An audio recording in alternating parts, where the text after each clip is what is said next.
রাসূলুল্লাহ সাল্লাল্লাহু আলাইহি ওয়াসাল্লামের একজন সাহাবী যার নাম হলো কায়েস ইবনে আসিম রাদিয়াল্লাহু তাআলা আনহু, তিনি যখনই রাসূল সাল্লাল্লাহু আলাইহি ওয়াসাল্লামের কাছে আসেন তখনই ঝরঝর করে তিনি কান্না করেন। রাসূলুল্লাহ সাল্লাল্লাহু আলাইহি ওয়াসাল্লাম তিনি জিজ্ঞেস করলেন, ও কায়েস ইবনে আসিম, তোমার চোখে সবসময় জল দেখি কেন, কান্না করো কেন, কারণ কি? কায়েস ইবনে আসিম রাদিয়াল্লাহু তাআলা আনহু তিনি তখন বলছেন, হে আল্লাহর রাসূল, আমি আমার জীবনে এমন একখানা পাপ করেছি, এমন একখানা অন্যায় করেছি, যে পাপ আমাকে সবসময় আমার মনকে প্রশ্নবিদ্ধ করে, সর্বক্ষণ ধরে আমাকে প্রশ্নবিদ্ধ করে আর বলে, কায়েস ইবনে আসিম, যে পাপ তুমি তোমার জীবনে করেছ, এই পাপ বড় হয় তোমার জীবনে কোনোদিন আর ক্ষমা হবে না।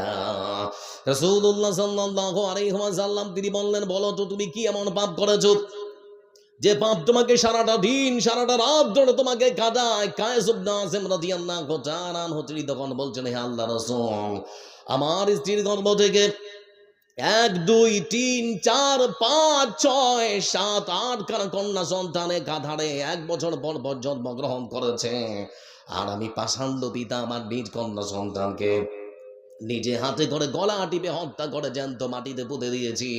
হে আল্লাহ রাসূল, বলতে যাচ্ছি আমার সেই ভয়ঙ্কর পাপ কি আমার জীবনে কখনো ক্ষমা হবে?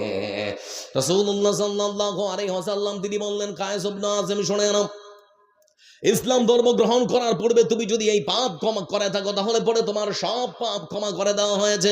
তবে বলতে যাচ্ছি, তোমার মনের মধ্যে তুমি যদি শান্তি কিংবা তৃপ্তি দিতে চাও তাহলে পরে তোমাকে বলি, এক একটা কন্যা সন্তানের জন্য একটা করে ওট আল্লাহর রাস্তায় কোরবানি করে দাও। পশ্চিম বাংলার একটা জেলা আছে মুর্শিদাবাদ, নাম শুনেছেন আপনারা? মুর্শিদাবাদ জেলার অন্তর্গত বন্ধু আমার দমকল থানার অন্তর্গত ভাতশালা বলে একখানা গ্রাম, সেই গ্রামের মধ্যে বাস করে রেন্টু শেখ, তার স্ত্রী এলুয়ারা বিবি। রেন্টু শেখ আর এলুয়ারা বিবি স্বামী পরিযায়ীর কাজ করে, কেরালায় কাজ করে। পরপর দুটো মেয়ে সন্তান যখন জন্মগ্রহণ করল, তৃতীয়বার আবার তার স্ত্রীর গর্ভে যখন সন্তান এসেছে, স্ত্রীকে ডেকে বলে, স্ত্রী আমি চললাম কেরালায় কাজ করার জন্যে, পুত্র সন্তান যদি ভূমিষ্ঠ হয় তাহলে পরে সুসংবাদ দিবে, না হলে পরে ফোন করার প্রয়োজন নেই। ছেলে হলো, কিছুদিন পরে আবার ফোন করছে, স্বামী জান কেমন আছেন? ভালো বন্ধু কথোপকথন করার পর তখন স্বামী ডেকে বলছে, স্ত্রী ছেলে কি হয়েছে? বলে হ্যাঁ। বলে কি হয়েছে বলো? বলে তোমার বড়ের আশা পূরণ করতে পারলাম না, আবারও আমার কল জোড়ে পুত্র সন্তান নয় বরং কন্যা সন্তান জন্ম দিয়েছে।